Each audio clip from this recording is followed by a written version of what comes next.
tababarkan ma ahan tababarkii adkaa ay qaadanayeen xidigaha dowlad goboleedka Galmudug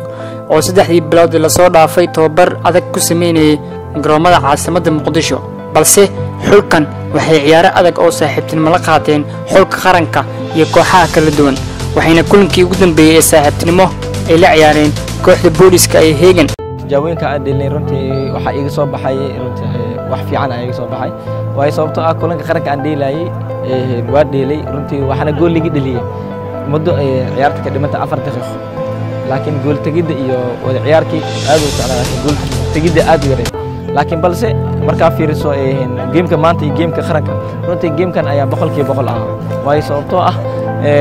gool tagida aad u fiicnaa way sababtoo 9 mar ayaa tagnay natiijooyin badan ayaa helay halka heegan ay halka bulsho ay shay dhalisay anaga waxa helnay laakiin weeraan 9 gool la taaban kara ayaa helnay sanadkii 2016 xulka Galmudug waxa uu ciyaarayay 19 ciyaartoy badankood hadda waxay ka ciyaaraan horyaalada kala duwan ee dalka xidigii sanadkii hore matalay Galmudug kaliya waxa hadda ka soo haray oo sanadka matalay xulkan xidigaha kala ah Yaxye Maxamed Wardere iyo Golhaye Aways Ahmed Diini ciyaartoydii aan hore aniga kaliya ka jooga معلنك ومعلن عصب معلن كابتن قرنك الصومالية أيه نودي أن عيارتوين عيارتو عصب وعن شعلنا سنة كنا جيم الدم بالكوبكا أنكم معلمين في عنا لو كان شو معلم بداي معلم ويسو كله مامل كنا ونكسن سفي عنا تبرع وقاضي ما أنتوا عن حياته بالحس وشوفنا وأيش ده وحياة بدنا إسبدلي مامل سبورتس كجلمودك وحي موجين إسبدل طابن كرو يسنة كان واحد بدله qaabka sanadkii hore ahaa tababar aad iyo aad wanaagsan aan sameynay haatan waxaan joognaa xeebta Liido aan ku sameynay tababarkeena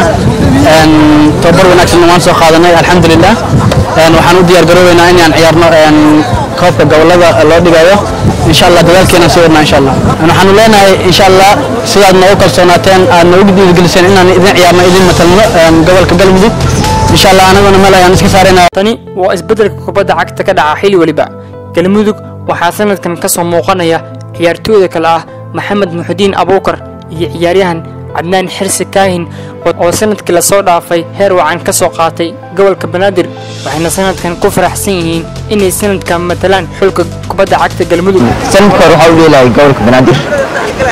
sanadkaas waxaa isku soo qaban qaabiyeen macallimiin badan iyo maamul badan isku soo qaban qaabiyeen in gobolka Banaadir adeelo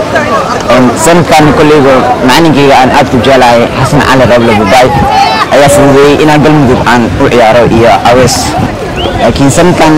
ayadoo Galmudug ahaan aan mataleen waxaan rajeynayaa insha Allah in aan guul fiican gaari doono insha Allah sanadka hore waxay qoran inaan matalo gobolka Banaadir sanadkan waxay calafkayga in aan matalo gobolka Galmudug taageerayaasha waxaan la ciyaartooyda waxaan la inay dhiirigelin fiican ay sameeyaan si aan ku dadaalno qofka sanadkan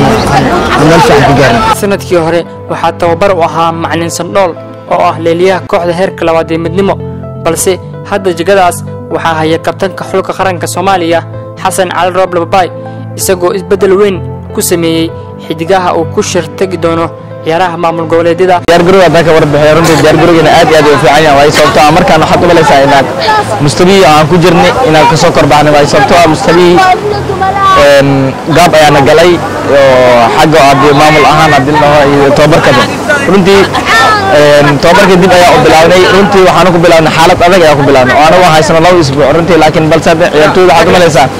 mustabiyi ay ku jireen inay kor ugu soo kaceen oo runtii ay hadda la dhigi karo runtii wax ku olay keeni karaan ama guul ay keeni karaan inay horta awalan niyad sameyn ay la imaadaan inay ku kalsoonaadaan ciyaartooyda oo matalaysa Galmudug runtii sabab badan in la duulay karaan xul kasta oo ka qayb galaya ciyaaraha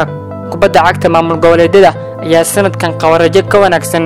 tii sanadii hore waxaana xulka Galmudug loogu fadhiyaa in jamaahirtooda ku qanciyaan ciyaar ku dheehan asluub iyo xirfad sareysa kol ciyaareedkii tagay xulka Galmudug waxay ku hareen is-aragga heerka guruubyada ciyaaraha kubadda cagta dowlad goboleedyada balse rajada sanadkan ayaa ah inay kaalin wacan ka gaaraan kaalmaha hore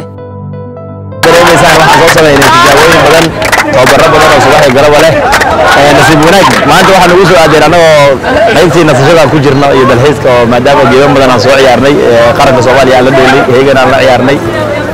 iyo waxaan la ciyaarnay saako Banaadir la ciyaarnay marka ciyaartooyda maanta tababarkeena wuxuu noo ahaa inay